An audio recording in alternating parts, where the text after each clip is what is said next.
ஒரு வார்த்தையில பதில் சொன்னா போதும். வேஷ்டி சட்டை போடுற பையன் பிடிக்குமா, கோட்டு போடுற பையன் பிடிக்குமா? வேஷ்டி சட்டை.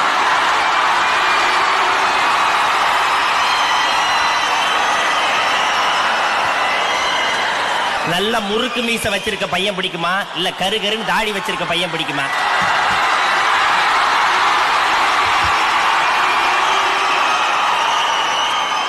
பையன் நல்ல பையனா இருக்கணும், ரொம்ப ஆனஸ்டா இருக்கணும், அது இருந்தாலே போதும். கடைசி கேள்வி madam, hair style Yogi Babu மாதிரி இருந்தா பிடிக்குமா, இல்ல மகேஷ் பாபு மாதிரி இருந்தா பிடிக்குமா? யோகி பாபு மாதிரி இருந்தாதான் பிடிக்கும். अब नाल निकर अब कनाल सुकर நான் தன்னால சிக்குற பின்னால சுத்துற முன்னால சாகுற ஊர்ல அவ்வளோ பொண்ணுங்க இருந்தோம் லக்கு தான் உனக்கு அடிச்சிருக்கு.